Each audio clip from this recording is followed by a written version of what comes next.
Brian and Kenzie in the morning. And Chicago's alternative all day. Q101. Brian and Kenzie on Q101. Time for music entertainment news, and we will have the Alkaline Trio Lounge Passes. I'll be hosting that tomorrow, and people just as stoked for this as the Green Day Lounge, which will be coming up on Monday. But stay here. It's coming up at the end of our report.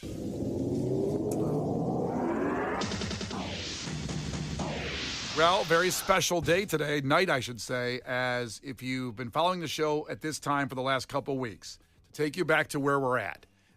Case and my wife have watched The Summer I Turned Pretty vehemently, and this goes back to actually the Oasis, because we were on their way to the merch store over in Wicker Park, and I took them all over there, my wife and Case, and all they did... And me. And Kenzie did not go. Kenzie, you were there in spirit. Yeah, we were talking about you. We were thinking about you for sure. Yeah. It doesn't feel like it. No, you've got a mug coming for Christmas. If you save that for my Christmas present, I'm going to punch you in the face. So in the car, the conversation turned to the show, The Summer I Turned Pretty, and that's all Case and my wife talked about. And eventually got to the point where I thought I would jump in on the show for the last 3 episodes of the entire series. It was 3 books, 3 seasons, and then these last 3 episodes are not related to the books. Haven't read the books, only went by a preamble. Oh my God, really? I know that's shocking You're news. such a reader. Haven't gone back and binged the seasons. All I did was based on their preamble of what was going on in the show. I watched it, and now Mount Rushmore of TV shows of all time for me. Sopranos, Entourage, maybe Rescue Me, and Summer I Turned Pretty. That's it. Rescue me? Never mind. MASH. Put MASH in there. That's not better. MASH? MASH is amazing. MASH is in your top 4 ever? You know what? Let's not get distracted on Mount Rushmore of TV shows. MASH is incredible. Incredible I'm show. not saying that, but is that really something you watched that diligently? I've seen every episode multiple times. It's an amazing show. That last one's messed up, huh? A little rough. And that's what I don't know what's happening tonight. So the final episode of The Summer I Turned Pretty, one of the most popular shows that's targeted toward probably 14-year-old girls and Case and my wife and me now. That's sort of my sweet spot. Is this show grips you. And I'm really excited that by talking about this a couple weeks ago, watching that one episode, or the last final 3, I should say, many men on the text line have said they've picked up and watched along because we talked about it here and I watched it. And it involves a love triangle of Conrad, Jer. I'm Team Jer, Jeremiah. Jer Bear. I'm everybody. When I said I'm Team Jer, my wife almost packed up her stuff and left the house. Well, there are coworkers here that are really upset with you about this. Because I think everybody's Team Conrad because he's dreamy. You know, he's got these eyes. And they're brothers, by the way. So Conrad and Jer are brothers. And Belly, this girl that they've both dated, she was going to marry. Both slept with. Yeah. Weird. Love triangle, you see. Conrad dated her in high school and then blew her off at some point when their mom died. And then I don't know if that had something to do with it. I don't know. I didn't see the seasons. I don't know. I had no idea. He was like, I'm super sad. I can't date right now, but I'm still in love with you. So that makes so much sense. So thanks a lot, Conrad. Then somehow Jer dates her. When he was on a break, he cheated on her. That's why all the girls hate Jer when I say I'm Team Jer. But they were on a break. I heard. I didn't see it because I didn't watch the show. But he broke up with her specifically, basically, so he could be single on spring break and then come back. Correct, Case? Yes. Yeah. So it was like I'm going to break up, wink, wink, so I can sleep with these people. And then he have slept fun. with the same girl twice in Cabo. And Yeah. he also slept with a guy named Redbird. They didn't sleep together. I thought he was gay. Redbird's gay. Jer is bi for exactly 1 episode, and then they never talk about it again. But I don't believe they slept together. I thought What they they did. do together. I don't. Okay, because they weren't sleeping. Period, Case. I get what you're saying. I love Redbird. I want a whole side series on Redbird alone. This thing ends and it's over. There's no more books. They're not writing it again. So tonight is the final episode on Netflix. No, Jer Bear's Amazon. a Or little Amazon Prime. horrible. Sorry, Amazon Prime. It's Amazon on. Prime. Amazon Prime. I'm still Team Jer, and I think after the last episode, I'm more Team Jer, which upset more women in my life, and Case. The women in your life. What do you want to happen tonight? What I think I want. Right now it's left off where Conrad is flying to Paris, where Belly has decided to stay. Just leave her alone. He's flying there. He was going to go to Belgium, and then at the airport he changed flights. I don't know. You know how much that would cost? Well, it cost him $400. They talked about it in the show. And then he went middle seat, no earbuds on a flight to Paris. Yeah. And he's like, no problem on that upgrade or changing my destination. I'd be going nuts in the airport if I wanted to change it. You know what? Send me to Belgium. I'll walk to Paris. That's what I would have done. These kids have a lot of money. They have all sky-rise apartments with skyline views. And they're not shown working a lot. No one's got No. money. No. Because listen, when you have to work, you don't have time for this kind of crap all day. You don't have time to long after someone for 5 years. You have to go to work. I think what's going to happen tonight. So we left with Belly. She's also going to get a haircut, which is a real big deal. It's not looking good. This is going to be a bad bob at the make. I tell you, I really care about women's hair, and I'm really worried about what Belly's going to do with hers. By the way, in the middle of the review, I just want to remind everybody we are having Alkaline Trio tickets coming up here. We're a rock station. Hey, we're chit-chatting. Wait. We also have a Riot Fest preview from Case, but I don't know if we have time for this right now. We'll do it maybe in another segment here. Well, you're hosting the show, so you tell me. Let me think about it. We'll do it Monday. Yeah, after Riot Fest, we'll do a preview after Riot We're Fest. going to push it. We're talking about other stuff right now, okay? No, I want your preview still. I want your preview before we give away the Alkaline Trio That's tickets. fine. I'm just getting a little emotional here, but see, so it left with her probably cutting her long, glowing, dark hair, or silky hair. Well, didn't she meet a guy in France and she's flying to Mexico? She met Benito. It's unclear if she's going to go to Mexico to celebrate his abuela's birthday party or not. Yeah. Go have fun. Oh my God. Everybody on the show is like anti-fun. That's why I like it so much. It's so annoying. They're in their feelings. Wouldn't take a minute for me to make that decision. Yeah, let's go. It sounds good time. I also thought for at least that entire episode that Benito was French-Mexican. I'm confused on what his nationality is. Because he had a French accent, like he picked it up like when Madonna went over there and came back with an English Well, he's accent. probably like raised there for a little bit. I don't know. But he's French-Mexican as far as I'm concerned, which is a rare combination. Very rare. Okay, so that's how it left off, and Conrad getting on a plane. You asked me what I think's going to happen? Plane crash.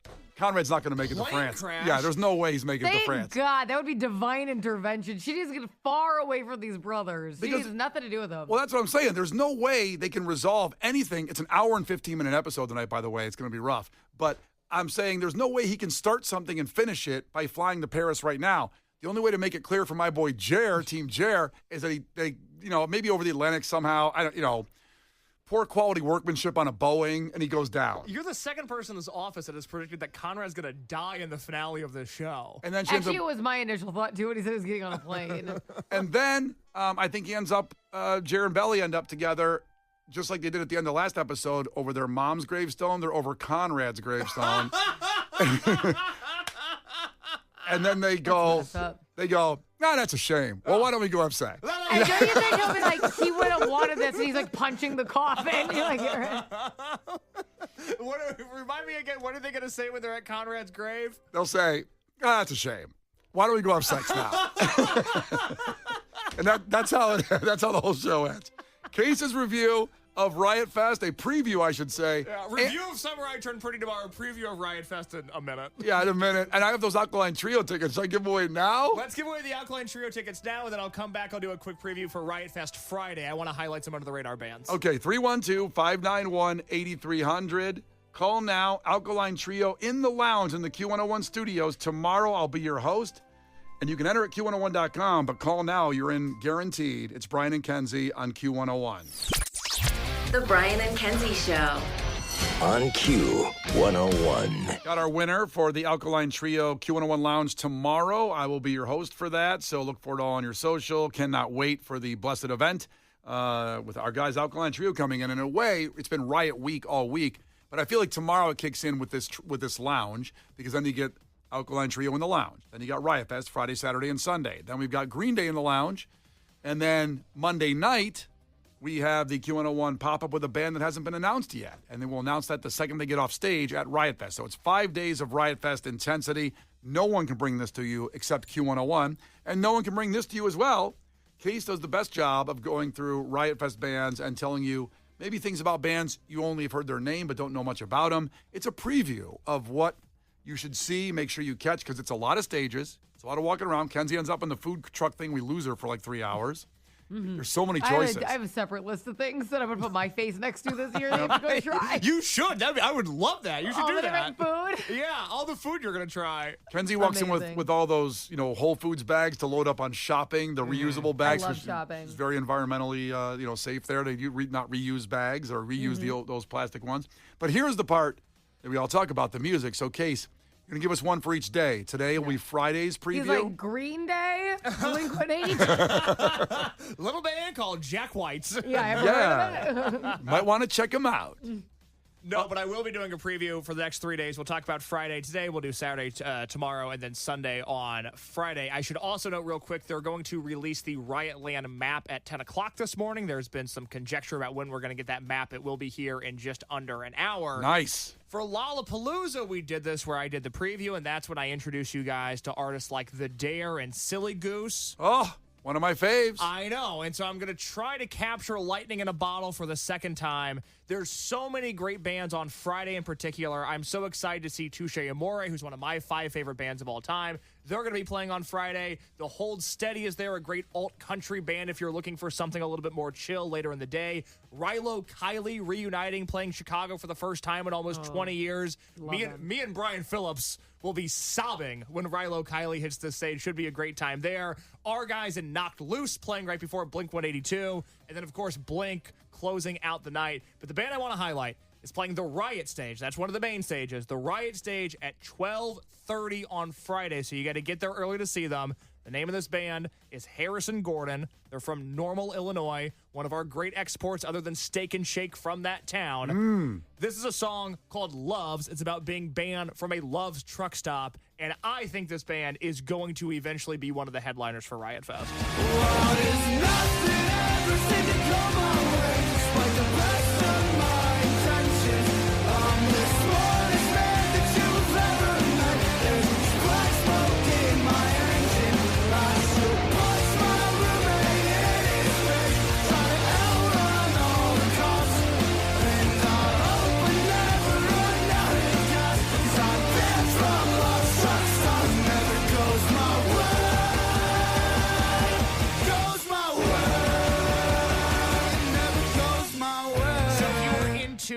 The hot mulligans of the world who joined us in the Q101 Lounge last month, or maybe you're into the Academy Is who are playing on Sunday, or the early Fall Out Boy records, things like that. I think the next evolution of that sound, the next branch in that genre is a band like Harrison Gordon. I interviewed their singer, Harrison, at the Metro earlier this year. They opened up a show, and people went... I've never seen an opening band get a reaction quite like that. People were just throwing themselves at the stage trying to crowd surf. It was really, really incredible. I think the world of this band. 12:30 at the Riot stage on Friday. They're going to kick things off on that stage, and I can't wait. That's my big recommendation for Friday this year. All I got to say is Kenzie was dancing to it. I liked it. I don't think she heard it before. Harrison Gordon. And for all the information about Riot Fest, go to Q101.com and all the links, because all those bands you mentioned, all the times, the schedule is out on riotfest.org on their website, and then, of course, ours. And on Q101 social media, I have what I dub my Path to Greatness, which I do for Lollapalooza and Riot Fest. You'll see my face next to all the bands that I'm planning on checking out throughout the weekend for all 3 days. Yes, there is some controversy. My face is not next to Weird Al. With all due respect to Weird Al, he is playing at the same time as Knocked Loose, and I will be seeing Knocked Loose instead of Weird Al. I got you, Al. I'll be there. The Brian and Kenzie Show. Q101. The Brian and Kenzie Show. Q101. Brian and Kenzie on Q101. Lauren on the way and take you through this glorious another day in a row, man. It just keeps going like this. We're going to go right into a great week into Riot Fest. Friday will be just like this, pretty much just a tad cooler.